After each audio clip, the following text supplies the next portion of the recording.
Okay, we're all set now. Cool.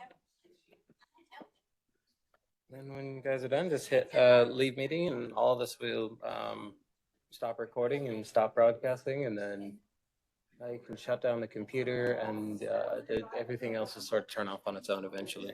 Perfect. Thank you. You're ready.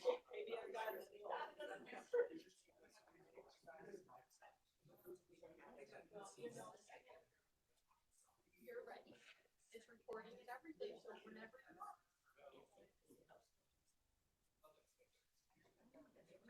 no. So it's recording and everything. So there would be a little dead time before, but not much.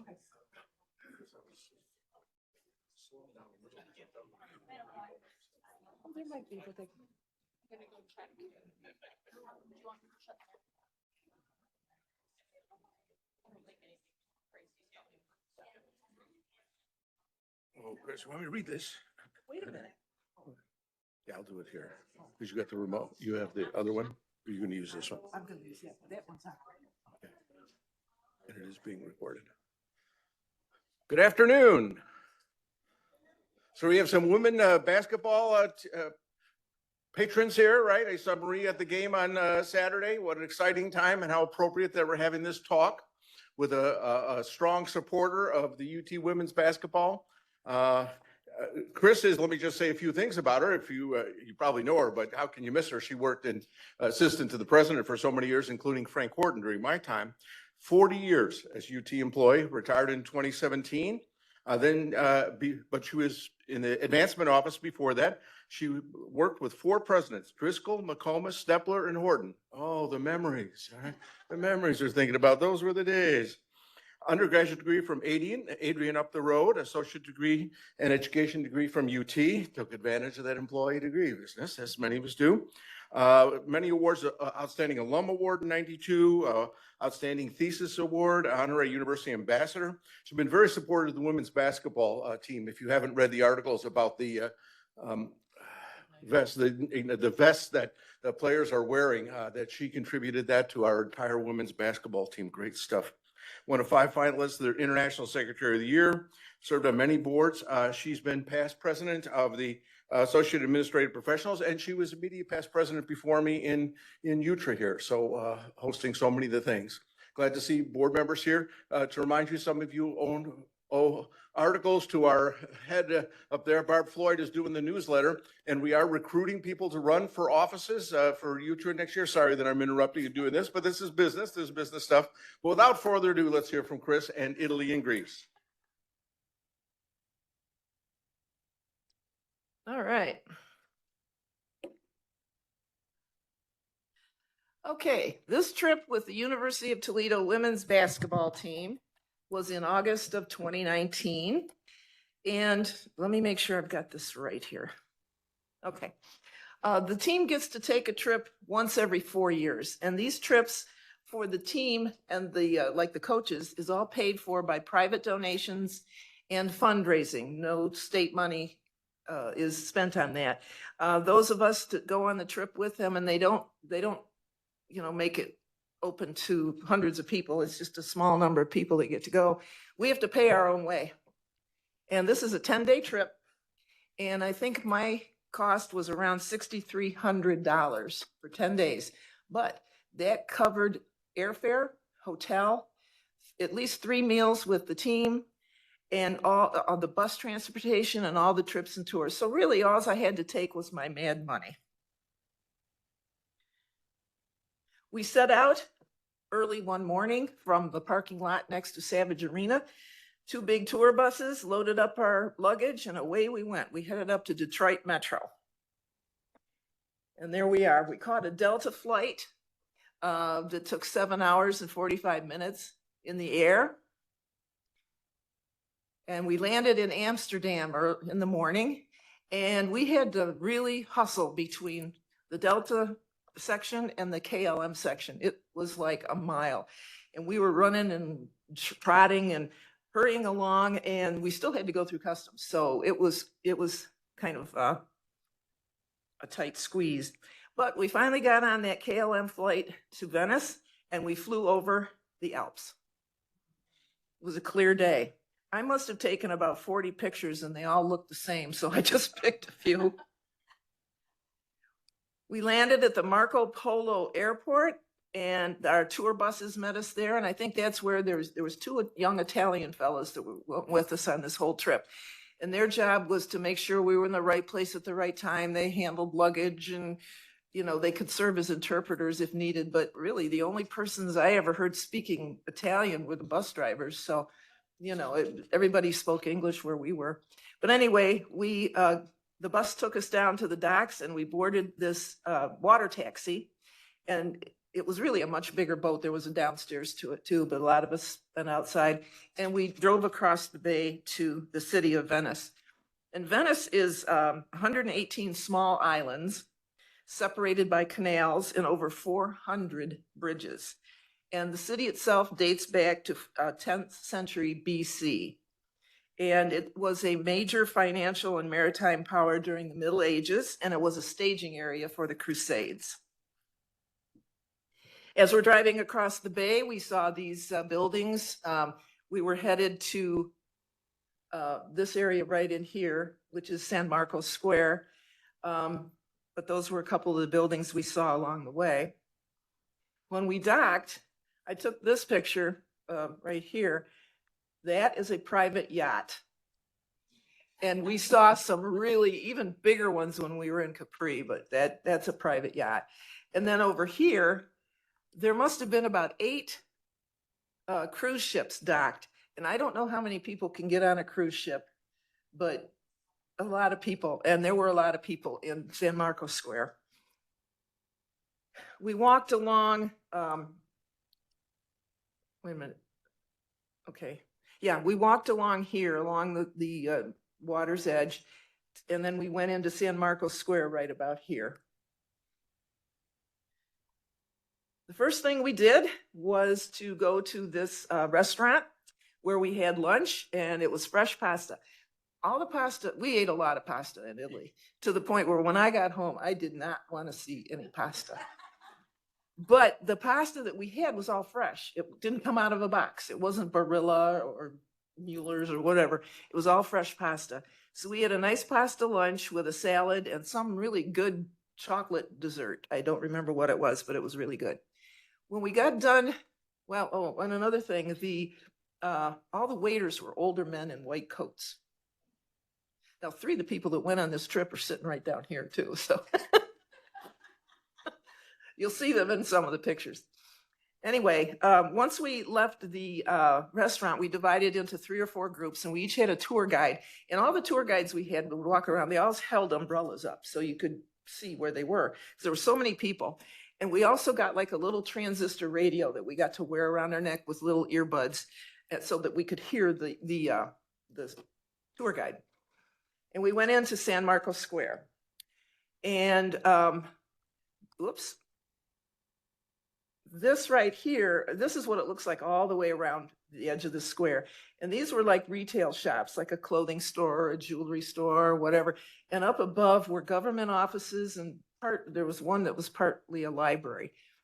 But we got to walk all around. That is the Doge's palace, and a Doge was the equivalent of a mayor. And part of the palace was a jail, and we walked by the jail. There's the team in front of St. Mark's Basilica. Now that basilica took a long time to build.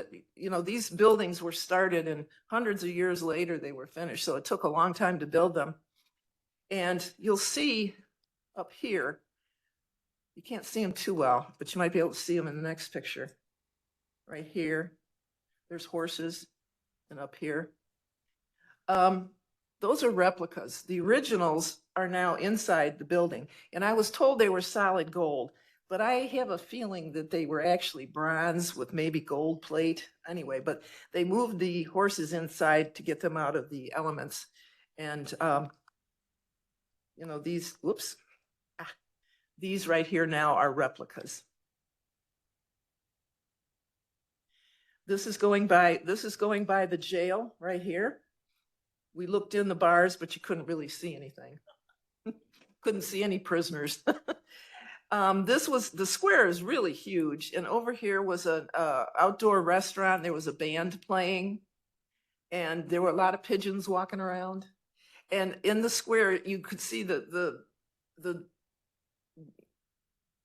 like the pavement would go down a little bit and there'd be a drain.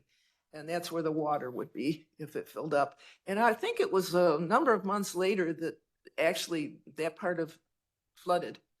Yeah. But we were there at a good time. And this is what some of the canals look like. The buildings, they're right up next to the water. You've probably heard of the Bridge of Sighs. This you can see from San Marcos Square.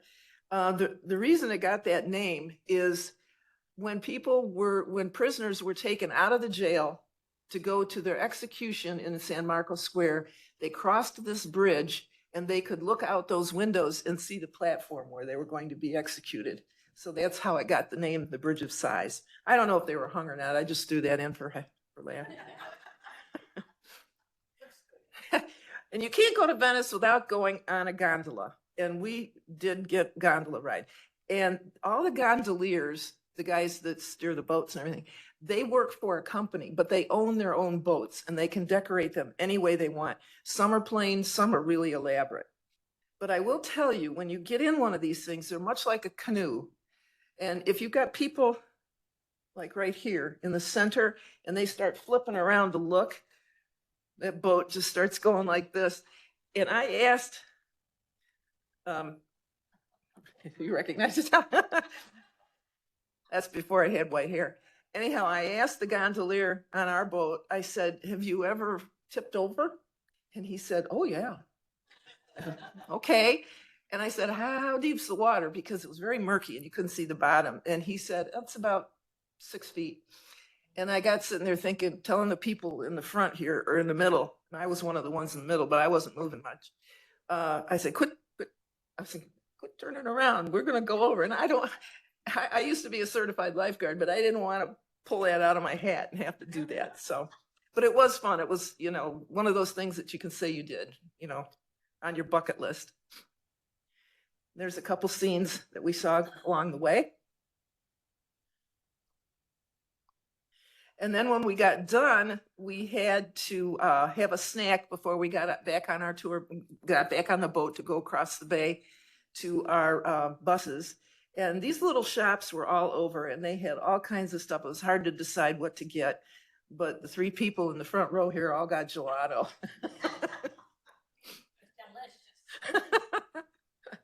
Anyway, we got back on our boat, went across the bay, tour buses were there and took us to Bologna. We got in late at night and we'd been awake since like 8 o'clock the previous day. So we'd been awake almost 2 days. And we were hungry. This was probably about 10:30 at night. And we found this restaurant, this street side restaurant. And that was my pizza. And Coach Collop came along and she had one of the players with her, Mariella Santucci, who was from Bologna. And she had, was it her nephew? Her niece, it was a nephew. And it's Maria holding the nephew. And Trisha bought us all limoncello, which is a traditional Italian liqueur. Oh, I only saw one, Maria. You guys must have. Anyway, that was good. One of the things about Italian pizzas, I said, other than one place, they don't put much sauce on their pizzas. And I actually like it better that way. This was our hotel, the Hotel Trebecchi. It was in downtown Bologna. There was a statue of Garibaldi right outside. And the hotel was right across the street from the Opera House, which is right there. We got to sleep in though. The next morning, we didn't have to do anything till, late in the morning. And then our group split into 2 again with a tour guide. And we got to walk all around the square. And I loved Bologna. The sidewalks fascinated me. They're not concrete, they're marble. And like this one over here was all inlaid tiles. And you'll see the porticos right here. There's porticos everywhere. So, and the cities are built like in squares. big plazas with streets going out in all directions. You don't see any cars. You don't see any cars. And most of the cars in Italy, anyway, that there were the small cars and then those little Vespa things, and no big cars like you see here, but no cars in here. And even though this is a street, no cars. But I love this, the sidewalks and the porticos. Oops. There's another example of the porticos. They're really beautiful. And Bologna is the richest city in Italy. There's another street scene. A lot of the squares in Italy, they all have these statues of Neptune. You see Neptune everywhere. And there's a statue of Neptune right at the entrance to that plaza. Bologna is known for its towers, and they had hundreds of towers, but only a few remain. And these two are called I can't say that, Torri, the two towers. They were built in 1109. Originally, they were built for fortification, but over the years, they've been used as government buildings and housing. And these two towers lean just a little bit. And it was because they've settled in the ground a little bit. And this building over here was a government building prominent during the Crusades.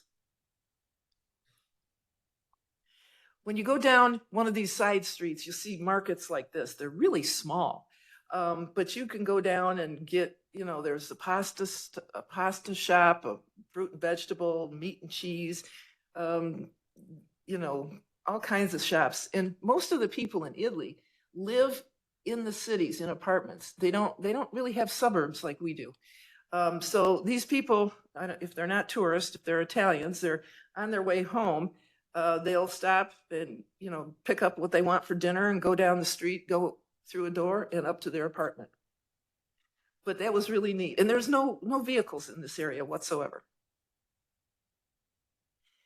We visited the site of the original University of Bologna. This is the original site. The University of Bologna still exists. It's on the outskirts of Bologna, but they preserved this for historic reasons. It is the oldest university in the world. And students came there from all over the world to study liberal arts, law, theology, philosophy. And the university is historically notable for the teaching of canon and civil law and for the development of medieval Roman law. And you walk through this archway and you came upon another plaza over here.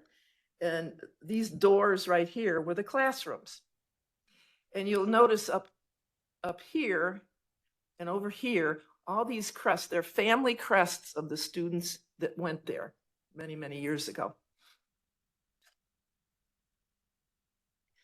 We also visited a government building, and you can't see it, but right here, there's an archway from San Marco Square. You went through this archway under the statue of Pope Gregory, and you came upon another smaller plaza. And these are government offices. And when the medieval people wanted to visit the office, they didn't want to leave their horse down here and have to climb stairs, so they went up the horse stairs. And these stairs are probably about this deep and about this high, and they just rode their horse right up the stairs. That doesn't happen anymore, but what this is famous for now is there are a lot of wedding photos are taken there. We also visited the Jewish section, which is right here. And a lot of the buildings in that section were this terracotta color. And you'll notice graffiti. You saw graffiti everywhere. I mean, everywhere. And I asked the tour guide about it and was told that it is considered art. It is encouraged, although they don't want you to put it on historic buildings or churches. And you did not see it on those, just on, more or less modern buildings, but it was everywhere. And over here is a one-man band. He had his dog. You can't see it. It's on the other side. Then we went to, did somebody say something? Oh, okay. We went to the Basilica of San Petronio. And this was started in 1390, took centuries to build, and they never finished the facade. It only goes up part way. And you can't really see too much right here. that there's folding chairs, and there were just a ton of them that just went around the corner here. And they were all set up theater style, and way back farther was a gigantic movie screen. And what they do is they showed modern movies every Friday night, and it was free and open to the public. And we went inside the basilica, and there is a picture. That's the high altar there.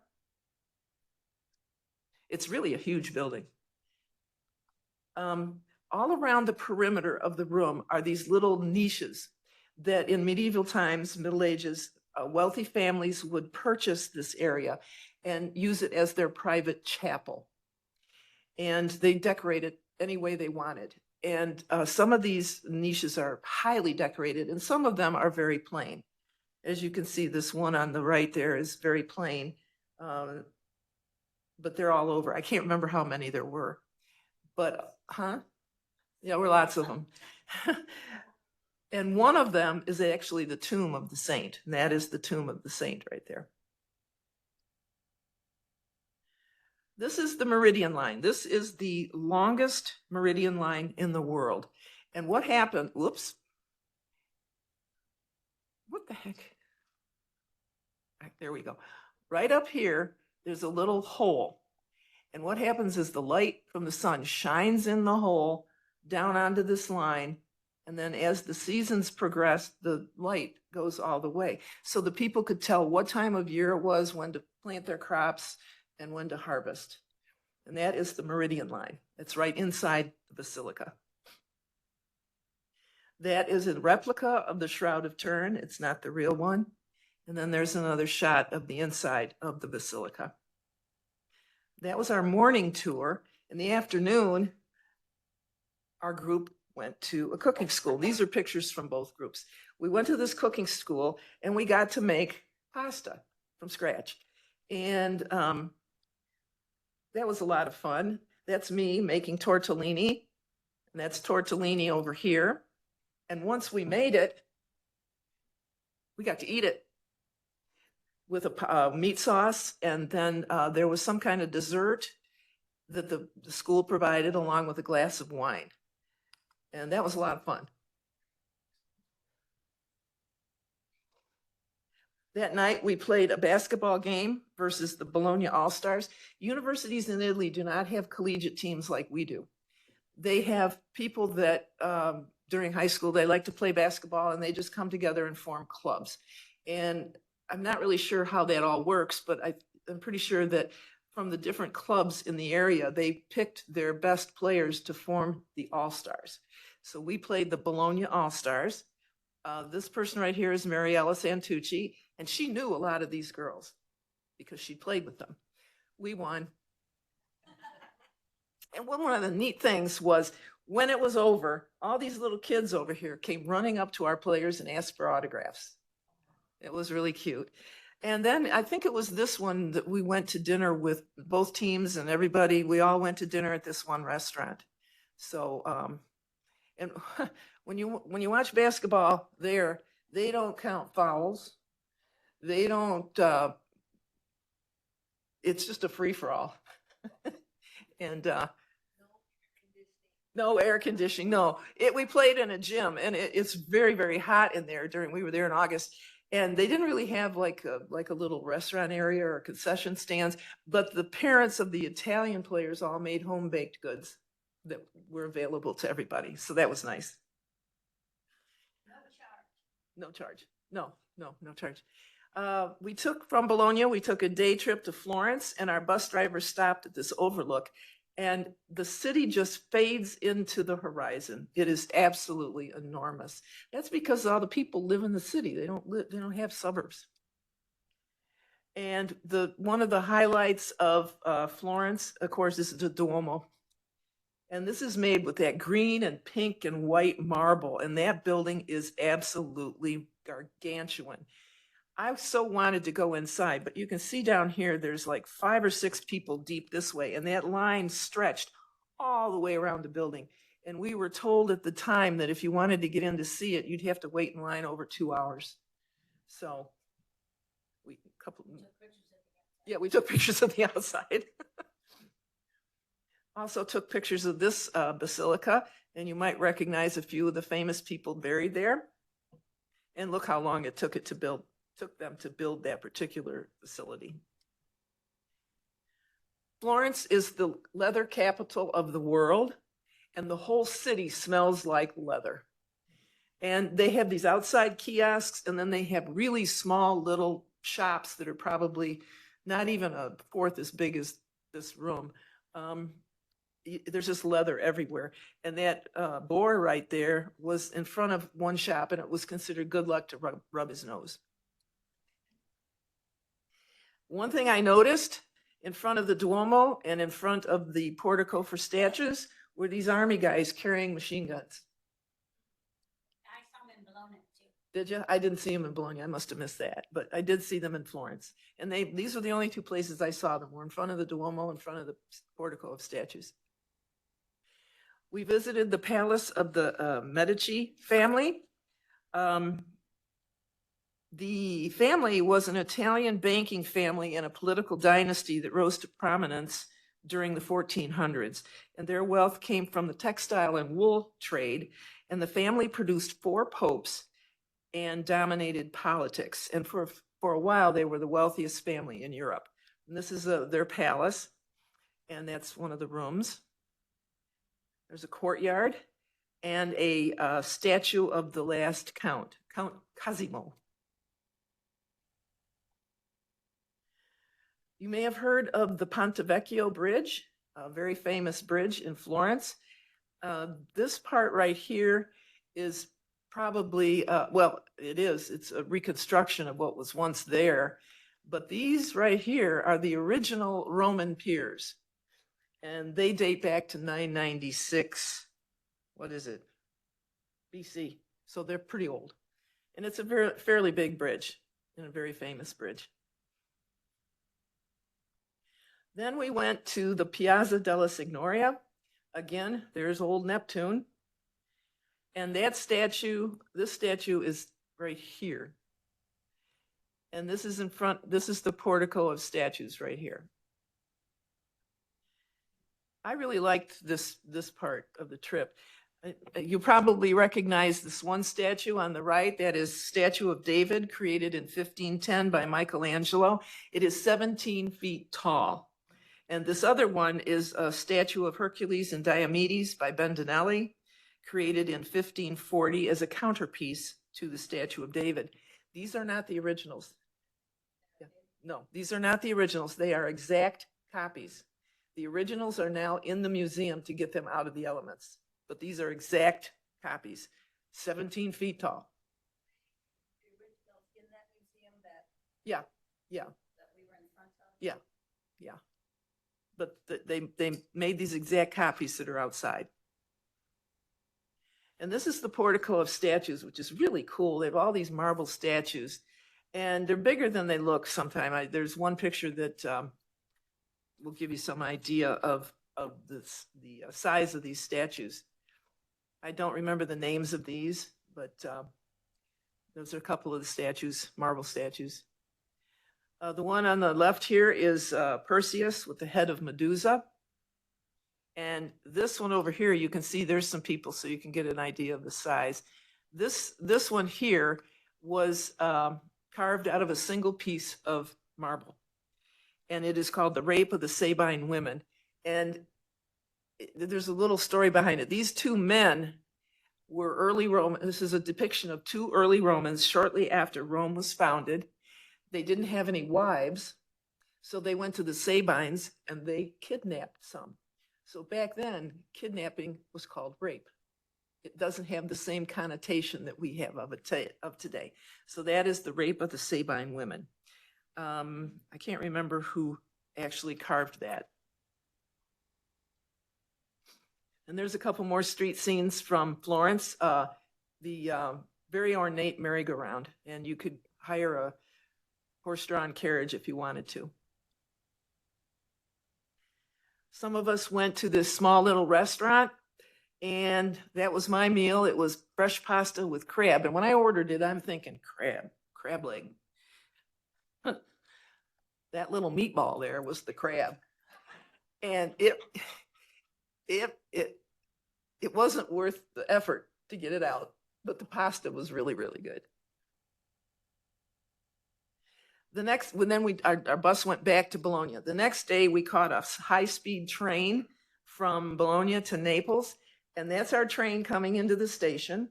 And we were told that you have 5 minutes to get your luggage on board, stashed, and find your seat. 5 minutes. The train is not going to wait. They are promptly getting there, and they leave when they say they're going to, right on time. So if you've got 1 foot in the train and 1 foot on the station floor, you're out of luck. But the thing is, when the darn thing stops, you got to wait for the people on it to get off. So it was a mad dash. Those Italian guys, one was on the train and the other was heaving luggage to him. They were storing it. Anyway, we had first class accommodations, which are right here. This is what they look like. And those are the 2 Italian fellows that were with us the whole time. They spoke perfect English. And there we are sitting on the train. And Maria and I kind of walked through the train, and they have handlebars, so you kind of, you're walking like this. We went to the food car, and you could get a snack to take back to your seat, or they had bistro tables there where you could eat. They had all kinds of stuff that you could eat. Those trains can go up to 200 miles an hour, and I think we were told we were only going about 120, and much like being on an airplane, actually. But it's a quick way to get around. Man, it would be nice to have high-speed trains like that here in this country. When we got to Naples, there were 2 more buses waiting for us, and we got on the buses and we drove through Naples. We didn't stay in Naples. We drove through. That is the Bay of Naples, and that is Mount Vesuvius. And when you're driving through the city, you see these side streets. And again, the bottom level is retail and the apartments are all above. But we drove past this castle, which dates back to the 6th century BC. And in the 12th century, the conquering Normans made this the seat of their power. And restoration of this this site began in 1975 to include the discovery of an underwater port that dates back 2,500 years. And it was this site that the last emperor of Rome was exiled. We drove past that. Our bus is parked way far away, and we had to walk all along the sidewalk. Again, this is facing the Bay of Naples. There's retail shops and restaurants all down along here and apartments up above. And we went to the Sorbillo restaurant, which we were told was the birthplace of the margarita pizza. And there's a margarita pizza. And that was the one pizza that had more sauce than the other pizzas that we had. And there's some familiar faces sitting there. We got back on the bus, and we went through a lot of tunnels in Italy. And that's what it looks like going through the tunnels. And I took this picture of this building because what we learned is the wealthy people lived right downtown in these really nice apartments. The less than wealthy people lived on the outskirts of town in buildings like this. And that right down at the bottom is an expressway off-ramp. And, they just hang their laundry out. And, I mean, you could reach out a window and touch the guardrails of that off-ramp. We were on our way to Sorrento. And Sorrento is the beginning of the Amalfi Coast. And your bus comes around this corner all the way down. And you see these guardrails. They're only about, what, 2.5 feet tall. And if if you've been on a tour bus, when it goes around the corner, the bus leans, And if you're on the side of the bus where there's guardrails on, when it leaned, going around a corner, those guardrails, they disappear out of sight. And you're looking straight down. And those white things over there on the right, those are boats. So it was, dead people floating, no. People that fell out of the bus, right? No, I don't like heights, so that bothered me a little bit, but that's a couple scenes on our way to Sorrento. I took this picture because you notice these buses, or these vehicles right here, there's like this much space between them, and about that much space between them and the wall. And the sidewalks are pretty darn narrow, and if someone was walking along here, you could see them flatten against the wall. And the guy on the motorcycle, he'd just run up on the sidewalk and just zoom right around, and people not paying a lick of attention to the rules of the road. But I took that picture to just show you how close those bus drivers, I don't know how they do it because literally they're inches from each other when they go down these streets. We had to park a ways back because our hotel, our big buses couldn't get down this winding road. So this was a hotel we stayed at. The rooms were small, but they were immaculate. And they had a wonderful buffet breakfast buffet that you could take out on the deck and sit there eating your breakfast and look across the bay to Mount Vesuvius up there in the corner. Anita tried to kill you? Anita kept turning off the electricity because if you turned off the electricity, the whole place went off. She's a breathing machine. Oh. Oh dear. Oh dear.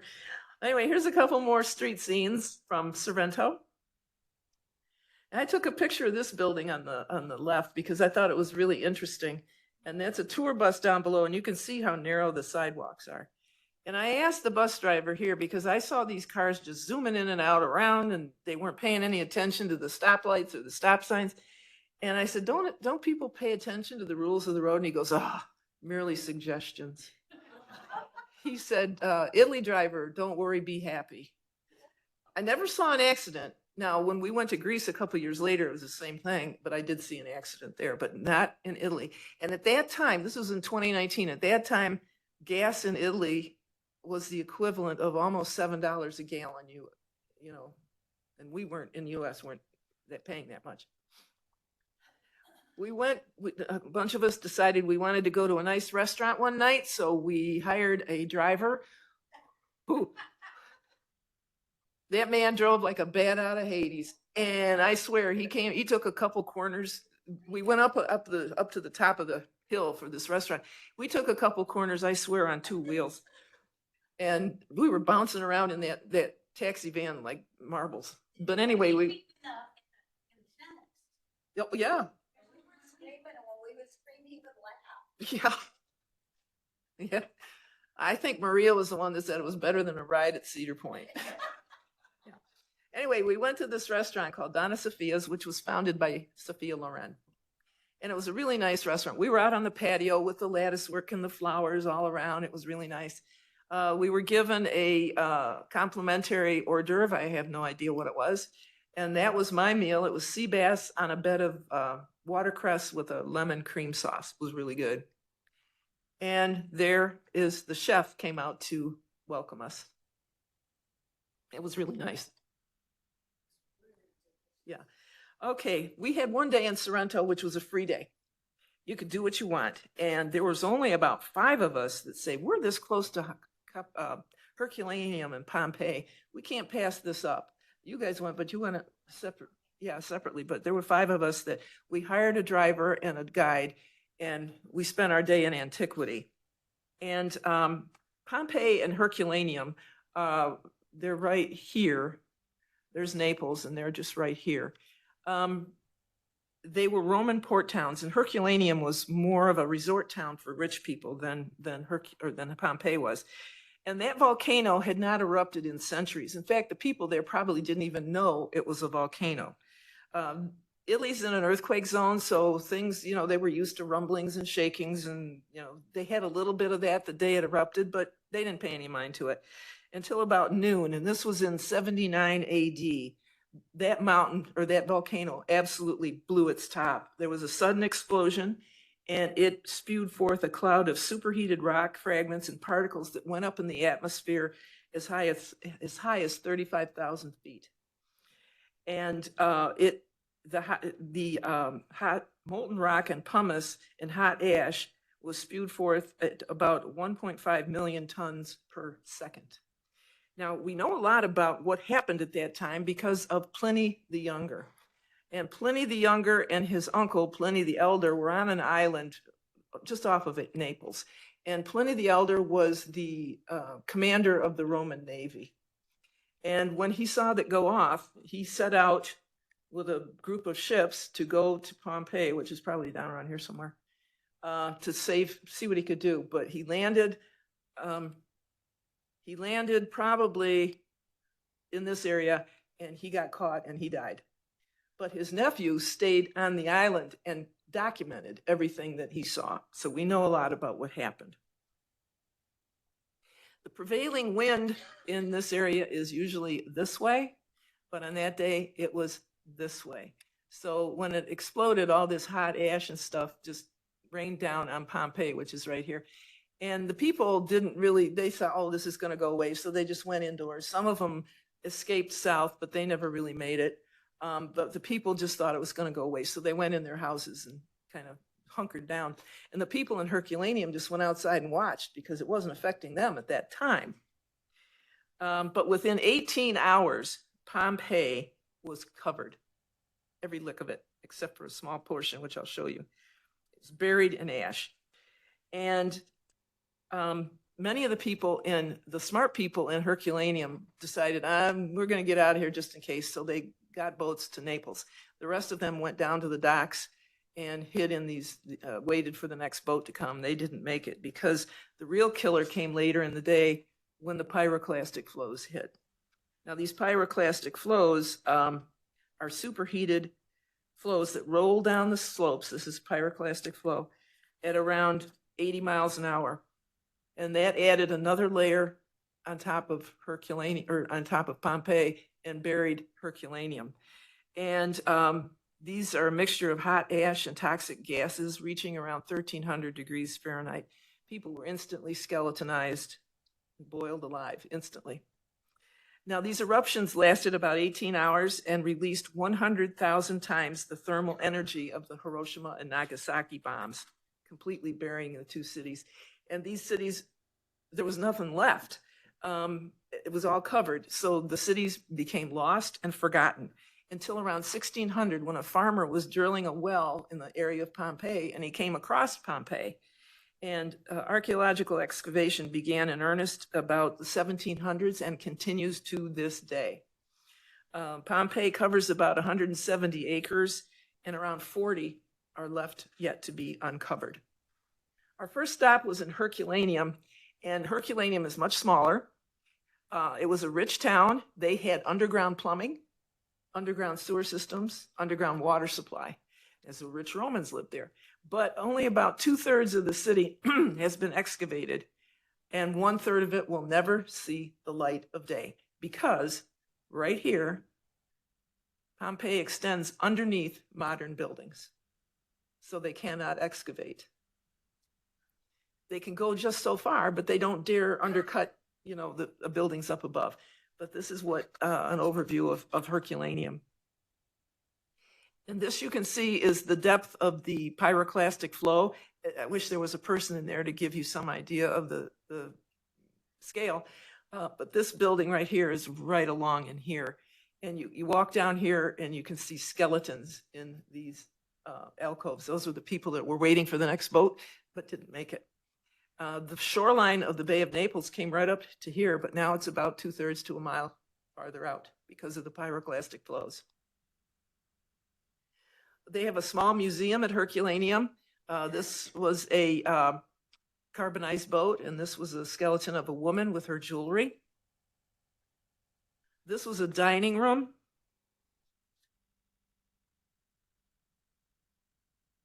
This right over here is the equivalent of a McDonald's.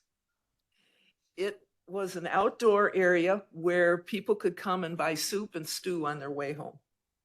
They had the food in these they were jars that were buried, in that thing. This over here was probably a place to hold grain. This has an interesting story. This was a villa. I don't know how the archaeologists figure this out, but they do. This was a villa of a private family, and they had an apple orchard. And at some point in time, the archaeologists say that they changed that villa into like the equivalent of a bed and breakfast. And they took out all the trees and they turned this area into a swimming pool.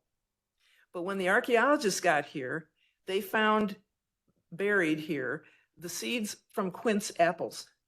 And they took those seeds and propagated them and reforested this area. So those are trees from original seeds dating back to Herculaneum. It was kind of like a resort town. Right. Yeah, yeah, there was a lot of things there too, brothels too, a lot of brothels. Yeah. Anyway, this was, whoops, this was a carbonized bed frame. And one of the things, at least I learned in Greece, is they can tell the average height of people by the size of their bed frames that they find. Anyway, this was a carbonized screen, kind of like a sliding door. Another street scene in Herculaneum. A watering trough, and this down here is a kitchen, but it had a dual purpose. This right here is the hearth where they cook food. And can you guess what this is? It's a toilet. They had underground plumbing. So you could cook your food and do everything else all at once. Slaves did the cooking though. This was fun to look at because they were in the process of reinstalling all of the little miniature tiles that were in this dining room, putting it together like a puzzle. This was a bath. People would come in here, sit on these benches, take their clothes off, store them up here, and then go over here into the bath. So that was a communal bath. Then we went to Pompeii. And this was one of the entrances to Pompeii, and it was very steep, and it had this basalt, and it was slippery, and they had these handrails and places for people to sit because it was a long way up and it was very steep. Now this is a street scene from Pompeii, and you'll see these things right here are stepping stones. Pompeii did not have the sewer systems that Herculaneum did, so all the yucky stuff ended up in the streets, and people didn't want to get their feet dirty, so they walked across the stepping stones. You've probably seen this before. It's kind of an iconic image from Pompeii. It is a tile floor, and it's encased in this big glass cube because they don't want you to walk on it. One thing I also learned in Pompeii, they said never bend over or take one tiny pebble, nothing from Pompeii. It's bad luck. And they have people that have taken a pebble and then they send it back saying, I got to send this back to you. I've had nothing but bad luck since. So you don't take so much as a pebble from Pompeii. This is a street scene, and you'll note this is a watering trough, and there's a hole right here. So when the streets got really nasty, they would pull the plug and the water would wash the streets clean. And Pompeii is built kind of on a hill, so it would flush all the water, the nasty stuff away. Those are original streets. Yes, yes, it's all original. At the top of the hill is the Forum, and there's a statue, I can't remember who that is. But all around the perimeter of the Forum were these buildings that lost their ceilings during the reign of ash and pumice. And I just took that picture. There's another picture in the Forum. This was a bakery. You can see the hearth there in the background. And then these things right here were where they would grind the wheat, and they'd hook up a donkey, and they would, the donkey would go around and grind the grain so they could bake the bread. Another McDonald's. This one's a Pompeii McDonald's. This is the Forum. And wherever you are in Pompeii and Herculaneum, Mount Vesuvius is in your eyesight. And, I'd read about the mountain before I left, and I thought, oh my gosh, that thing could blow anytime and we would be toast, because there now are millions of people that live on and around that volcano, millions of people. And that thing gave no warning. It just blew its top. The volcano now is monitored 24/7. It's another scene. Oh, this right here, this section of the building is the highest point in Pompeii. And after that 18 hours, that was the only piece of Pompeii that remained visible. Everything else was completely covered with ash. There's the famous centaur of Pompeii. All along in some of these buildings surrounding the forum is where the archaeologists are storing the things that they are uncovering as they go. And so we went and visited a temple. These are pictures of us at the temple in Pompeii. It was up towards the top of the building. There's another view of the temple. And there's Mount Vesuvius in the background. This is a home. A lot of the homes of the richer people had these, they were fountains in what's the equivalent of a foyer. There's another fountain in a home. Another interior. You can't see Pompeii in one day. You can't. There's just too much there to see. There's another fountain. This right here is slave quarters. You can see their bed. Then the body cast. This fascinated me. When the ash rained down on people, it eventually hardened into like cement. And when they were excavating, they were digging down through the ash, they would come upon a void. It was like, like cracking an egg, and there's a void in there. And they said, what the heck's going on? So one of the archaeologists discovered, let's pour plaster in the voids. And this is what they came up with. Because when the people died, their soft body parts rotted and left a void. The bones of these people are still in these body casts. And you can see here the skull cap and the teeth. So inside this plaster cast are the bones of that person. But it captures them at the moment of their death, which is fascinating. There's a young boy that was probably holding his hands over his mouth to protect him from the ash. And there's the body cast of a dog that they found chained to a wall. There's some more. And these people, you see them and they're raising up. It's probably because the heat, when something really, really hot hits the body, it'll contract. And that's probably what happened there, because there's a baby rising up. There's a young boy right here. There's some more body casts. At the end of that, or towards the end of that day, it was hot and dusty, and we were tired, so we had our driver take us up the slopes of Mount Vesuvius to the Sorrento vineyard for a wine tasting. And this window right here overlooked the Bay of Naples. It was really cool. And I started taking pictures of everything we ate and the wine. And there was 5 courses. And after the 3rd course, I conveniently forgot 2 things. I forgot to take more pictures, and I forgot that I was on the slopes of a volcano. But anyway, that was a good time.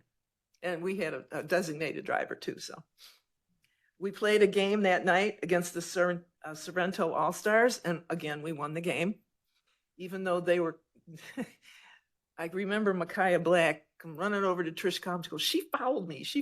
And Trish goes like this, oh, well. Then we had a whole day in Capri, and here you see the basketball team. They're buying all these flotation devices.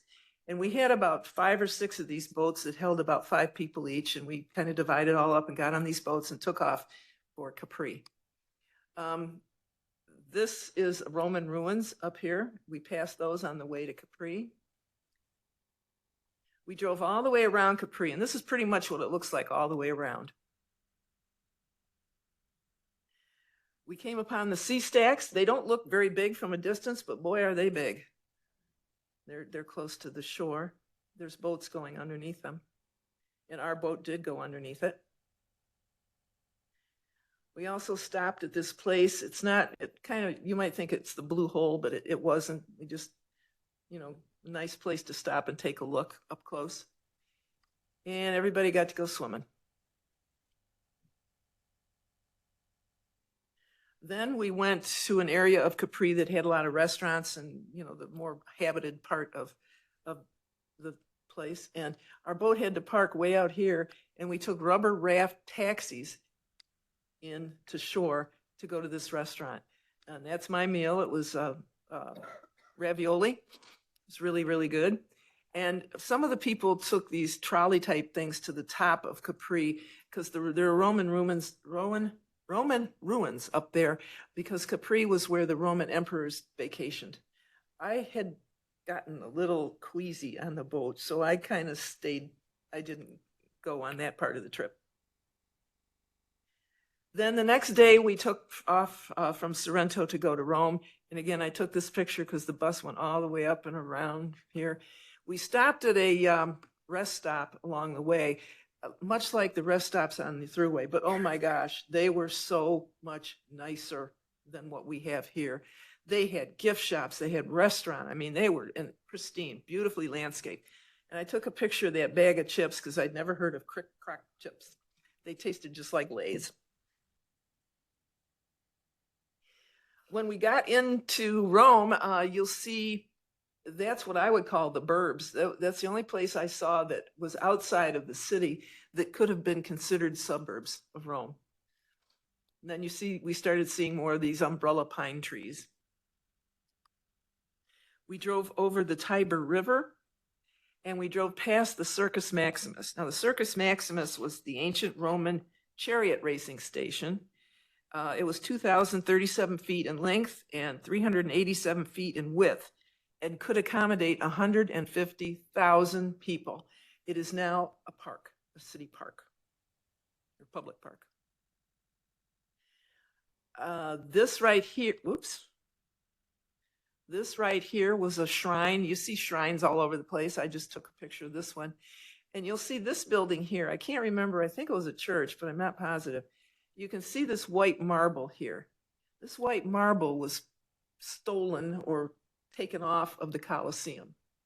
What you see of the Colosseum today is nothing more than the skeleton of the Colosseum. All the marble has been removed, and you'll find it on churches and buildings all over Rome. So that probably is some of the original marble from the Colosseum. And there's the Colosseum. And it started construction around 70 AD under Emperor Vespasian and was finished in 80 AD under the Emperor Titus. And it originally held 50,000 people, but they increased the size to about so that it could hold 80,000. And it's the largest amphitheater built in the Roman Empire. And like I said, what you see now is the skeleton. All the original white travertine marble has been removed, except for one little area that I'll show you in a minute. There were originally statues in every one of those arches.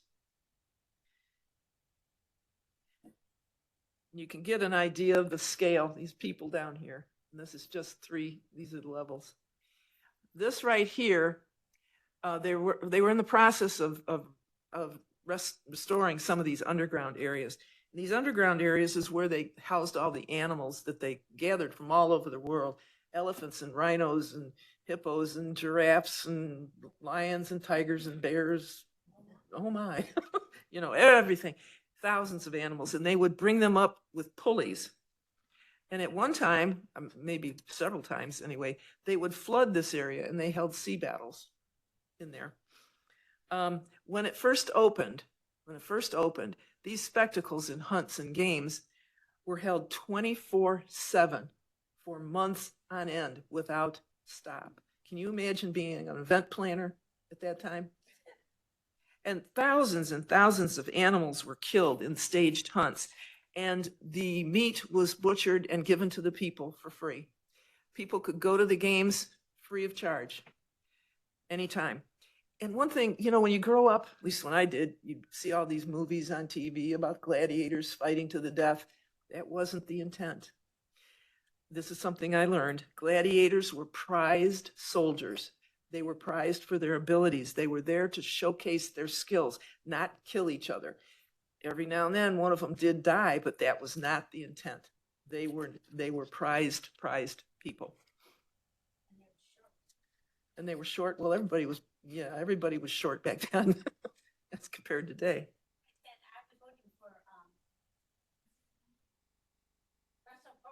Oh, and that would be the person that you really look at standing DeVito. Okay. Now, when I mentioned travertine marble, this little area right here is the only place in the entire Colosseum that has the original travertine marble. Now, you'll see travertine marble right here, but it's not original. That was added in the 40s because Hitler was coming to visit and they wanted him to sit on travertine marble. So that is marble, but it's not original. The only original marble is this little bitty section right here. And the marble was held onto the skeleton of the Colosseum with bronze and iron spikes. They did not use mortar. And you can see the holes right there where the spikes went. Yeah, yeah, yeah. I couldn't tell you that. I don't know. I don't know. Probably. Yeah, the Christians and slaves were killed, but not the gladiators. Unless one of them happened to go, oops. Gladiators were not like slaves, they had some other kind. No, they were prized soldiers. Yeah, that fascinated me because I always thought they were slaves and they fought to the death, but no, that was not the intent. In fact, this right here is the entrance where the gladiators would enter the arena. This is called the gladiators' entrance. And again, you can see here's people down here, and these holes are where they, ripped off the marble. No, one other picture. That's the team. We played the Rome All-Stars that night. It was again hot, and it was in kind of like a domed gymnasium.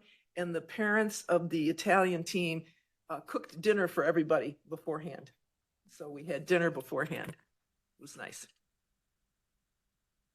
The next day, a number of us went on a walking tour. I took this picture. This is a street in Rome, and it's basalt. I thought that was kind of interesting. This is that famous elephant statue by Bernini. It's Trevi Fountain. It's spring-fed, original spring that fed into Rome. And we were told, don't so much as stick a finger in that water. Don't dangle your feet in the water.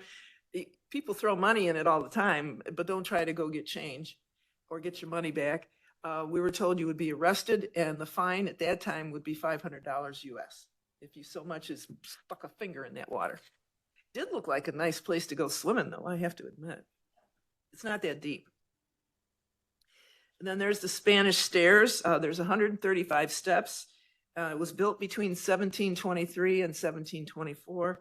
There's a fountain at the base and then a church up at the top. Then we visited the Pantheon. This was original temple built during the time of the first Emperor Augustus.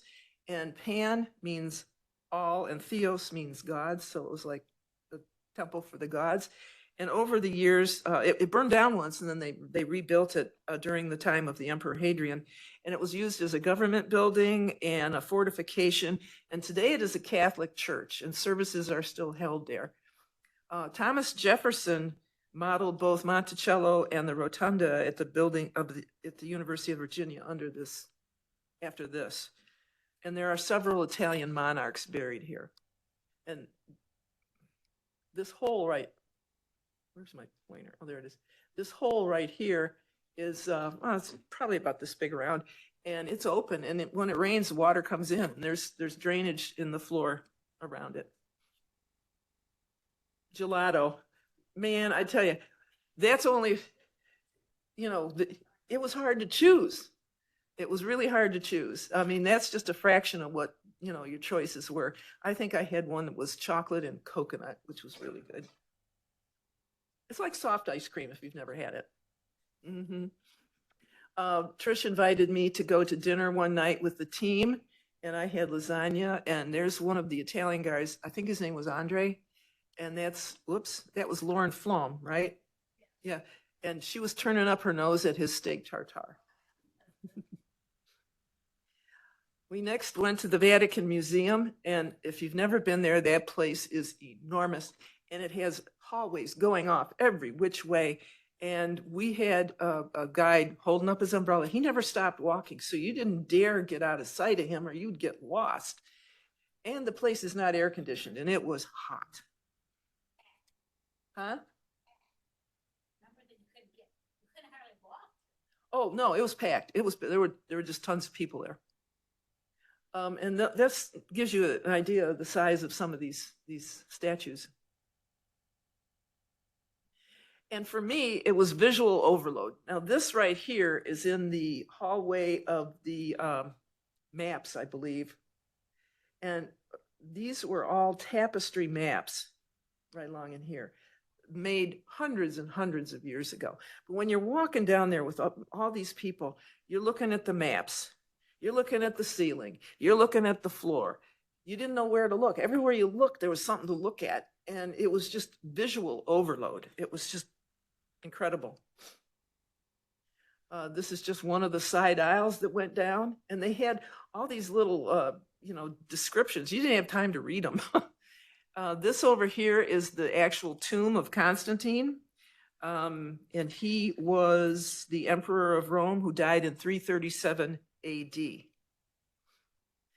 This is a hand-carved wooden shrine to Mary Magdalene. You could walk all the way around it.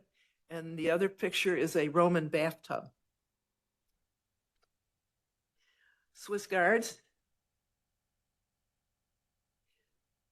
Your pictures look, to me, it looks a little fuzzy. I'm looking over here, this is very clear, but anyway. This is the home of the Pope. This is where the Pope lives. And you'll see down here, these statues. There's two of them, and you'll see the Egyptian hieroglyphs here. These were liberated from Egypt. That's what we were told, they were liberated. We got to go in the Sistine Chapel, and the thing that surprised me the most of the Sistine Chapel is how narrow it is. It's about half the width of this room. It's very narrow, and it's long, and there's guards when you go in, and they say, no pictures, no talking. And the room was packed, and you only had so much time in there. And I was just surprised at how narrow it was. And it was named the Sistine Chapel after Pope Sextus, who restored it in the late 1400s. And today it's where, when they have to select a new pope, that's where the cardinals get locked in and choose who the new pope is going to be. And Michelangelo's, you're all familiar with this. This is the Last Judgment, and that is right here in the ceiling. It's called the Last Judgment. It's by Michelangelo. So anyway, we were in there for a little bit, and these pictures are pirated off the internet because you couldn't take pictures in there. I think I saw some people sneaking pictures, but I didn't want to take a chance of getting arrested. We went through this archway, huge archway, and this statue right here is right here, so it's pretty big. And we went to the St. Peter's Basilica, and that is the world's holiest Catholic church. It's built upon the tomb of St. Peter, and it's also the largest church building in the world, and it's a UNESCO World Heritage Site. And it's absolutely loaded with precious art and statues. Primarily, the one everyone will recognize is this one, the Pieta by Michelangelo. And you could see the nose. And then there's the High Altar by Bernini. Wait a minute, is that Bernini? Yeah, Bernini. The statue of Saint Helena, also by Bernini. Gosh, those look so fuzzy to me. You look over there and they're not. Anyway, this is a hallway in the Basilica. And I don't know who that is, but he has a laurel wreath around his head, so it's probably one of the emperors. Then we went into St. Peter's Square, which is, again, one of the largest squares in the world. And when it can hold up to 300,000 people, can cram into that area. There's a aerial view of it. I didn't get up that high. I took that off the internet. And you'll see right here, there's an obelisk.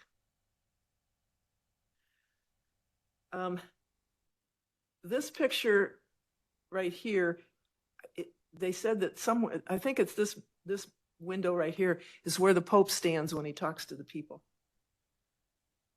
But there's 234 columns, which are like here. And then there's these pilasters, which are right here. And there's 140 saints, statues of saints all around the building in the square. And this is the obelisk right here. That was carried to Rome from Egypt in 1586. And you'll see this fountain. That's this fountain right here. It's really big. That's the whole group. We were in front of the St. Peter's Basilica. Our last night there, we went to this dinner theater, and there were 2 women and 2 men who sang opera songs, walking all amongst us. We had like a 5 or 6 course meal with wine, and they were going around singing songs, asking for audience participation. That's 2 of them with Mariella Santucci. One of the women sat on the lap of one of the fellas that came with the team and sang a love song to him, and he just turned beet red. It was really funny. And yeah. And one of our members volunteered to participate when the guy was singing from The Barber of Seville. And the next day we went to the Leonardo da Vinci Airport. What a zoo. What an absolute zoo. There were so many people there, and you had to go to this kiosk to register your ticket, and half of the kiosks weren't working. So the 2 Italian fellows were running from person to person trying to get us registered. Then you had to go over here, and then you had to go over here with your luggage. Then you had to figure out what gate you were going to, and everything was in Italian and all over the speakers. And if it weren't for those 2 Italian fellows that were with us, I would still be there trying to figure out how to get home. But we flew home. We flew directly from Rome to Detroit. And if I remember rightly, it wasn't a UT bus that picked us up. It was an Eastern Michigan University bus that picked us up and took us back to campus because the UT buses weren't available. And they couldn't get any other tour buses, so they called on Eastern Michigan University, and we rode home on an EMU bus. And we got home, around midnight, and that ended our 10-day tour through Italy. Yeah. Anybody got any questions? Yeah. Yes. Team supporters like yourself were on the tour? There was a total of 54, 55 people. So with the, it was, I would say with the team and their people, there was about 23 of them. So whatever the difference is, they open it up, but they kind of make sure that fans, certain, like people on the igniters or donors kind of get first dibs on that. But when we went to Greece 2 years ago with the team, there were 64, and that was a bit much. There was a lot of people. They don't want to go over that amount. So, but you have to pay for your own, which still, like, it was 10 days, and all your costs were expensive. The only thing I bought while I was over there, I bought a leather purse in Florence. And the cost of meals. All the hotels had continental breakfast, so you didn't have to buy a breakfast. Had several meals with the team, and the rest of the time you were on your own, but they was really inexpensive, very inexpensive. So I went over there with 500 euros, and I came home with more than half of that. So can't complain. The other thing is, if you want anything, it's gonna have to be way on the luggage. Yeah. So you really didn't really buy a lot when you're there because of that. Yeah, and you had to make sure that you had the receipts because of whatever. They check everything you've bought, Nancy? Well, the trip is mainly for the team to bond. So when we had 2 tour buses, so the team was on one bus and the rest of us were on the other. But we all did the same things. When we split into 2 groups, the team was in one group and the rest of us were in the other. But we had dinners together, with the basketball games together. In Capri, we split all up and we were on, boats together. And so we were all in the same places. But the team, pretty much stayed, it was mostly for them.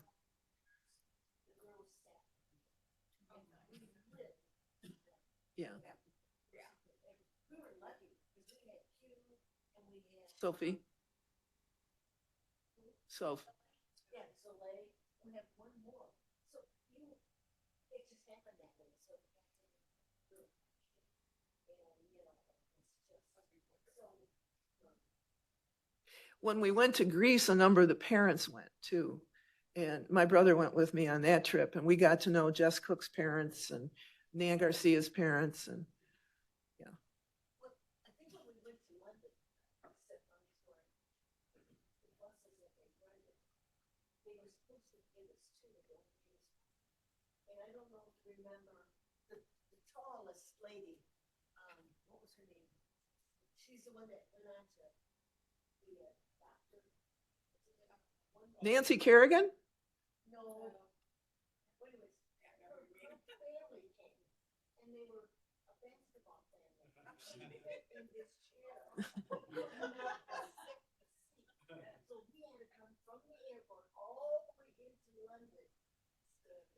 In between the seats, they were like this. You couldn't even sit, stand up. It really was an experience. Yeah. Well, I was looking, I see them right here on this TV screen. But when I'm looking at them, they look so fuzzy. Maybe it's just my angle. I think I stole some pictures from Maria. I have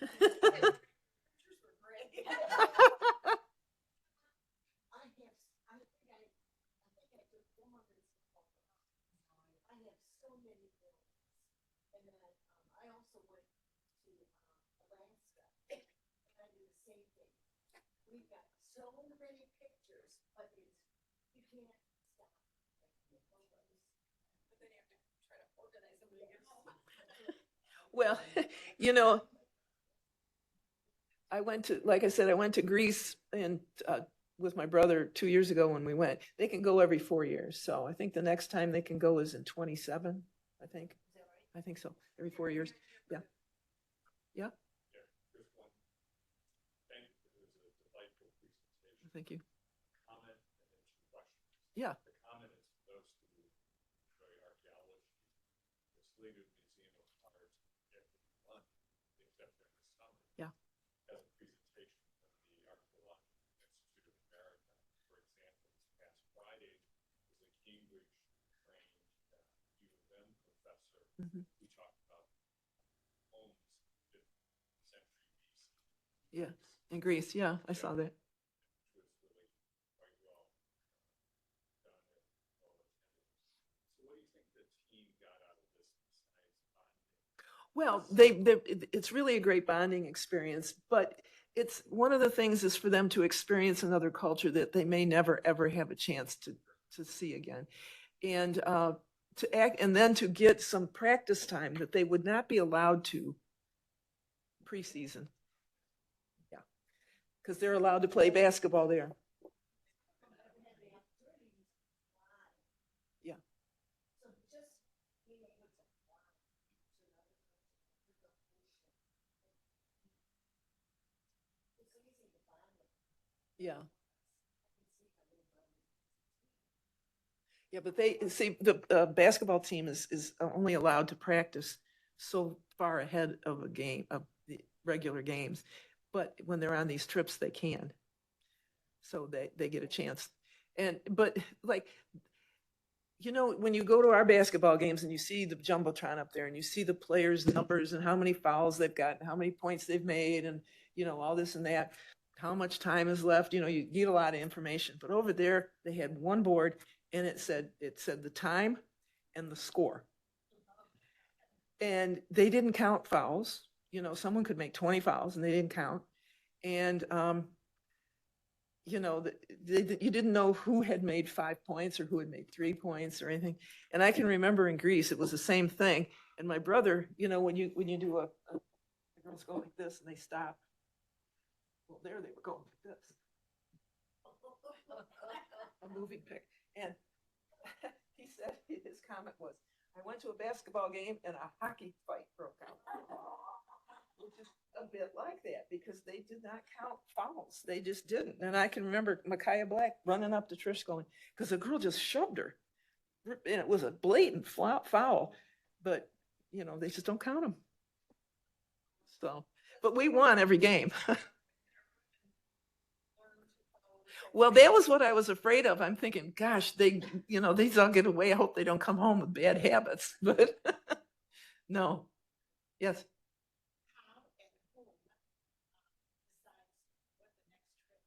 The team does. They had been picking, well, the first trip they took was to Israel, and basically because Nama Shafir was on the team. Then the next one was to, what was that? Was to London, or that was to England and Spain. And that was basically because it was J.M. Bravo Harriet, Emma Thanagara, and Janice Monacana were from those countries. So then the next one was Italy? Is that right? Mariella Santucci was there. Well, we thought this last one, oh man, they're going to go to Scotland because we had a Scottish girl. But the team voted to go to Greece. So it's up to the team where they go, or, you know, within reason. I mean, they can't say like, well, let's go to Russia. You know, recruiting. Mhm. Yeah, after Greece, Danielle Page and Trish went up to Serbia, I think, and watched some players.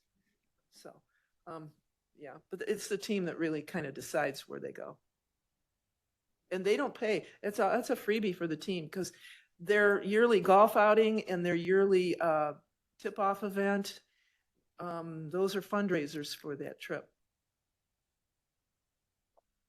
I think what impressed me a lot was with Coach Cole, and she really encouraged a lot of the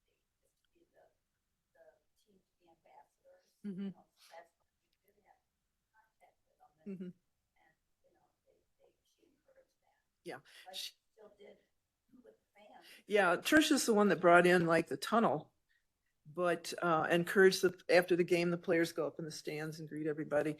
That kind of went by the wayside during COVID. And it hasn't really come back because several reasons. One being the custodial staff didn't like having to clean up the floor and they were afraid of people slipping and falling. And just because, you know, the close contact, they're concerned about, you know, disease and stuff. I can understand that, but people do miss the tunnel. But Trisha did encourage that greatly for the girls. And one thing that really surprised me was, even though you only saw the, you said yourself, with military that I went to, they were all over the church spirit. Were they? You know, the only place, I guess I wasn't paying attention. The only place I saw them You was know, that place. just kind of, you know, it's beautiful and everything, and then you go like, cultural shock. Whoa, you know, so there were so many things that I think that you learn from, and the girls can more appreciate what they have, Oh, yeah. even though the area is different. We do see a difference. In Sorrento, we went to the, I'm gonna call it the slow cabin. You know, once you left the shopping area and then you walked to the area, the big area, Uh-huh. square where they were showing the movies. Oh, that was in Bologna. Mhm. Bologna. They had big, huge lights. Oh, gosh, I missed that. I didn't. I took pictures. Did you? With my husband. Yeah, that's kind of scary. I can remember many years ago, my husband went to China, Japan, and he had to go through South Korea. And he said when he got off the airplane into the the terminal in South Korea, people lined up all around the exterior with machine guns. It's kind of spooky. It was a beautiful trip, and around between the girls and the fans. Yeah. I like I said, I went to Greece with them 2 years ago, and if I had to go back to one of the other places, it would be Italy. Has anybody been to Greece? Okay, I found Greece to be very arid, and you know the biggest trees were the olive trees, and they're not that big, and everything was just looked burned out and brown. And we were on one bus, and we were driving along, And I saw way up ahead in a neighborhood, oh, there's somebody must have an in-ground sprinkler system. No, they had AstroTurf. AstroTurf. So it was very, very, but the girls, the thing that the girls really liked, both in Italy and in Greece, was swimming. They love swimming. That was, you know, one of the main things they liked to do. And we had quite a time in Greece. We did an awful lot of swimming in Greece. So, any other questions? Well, thank you.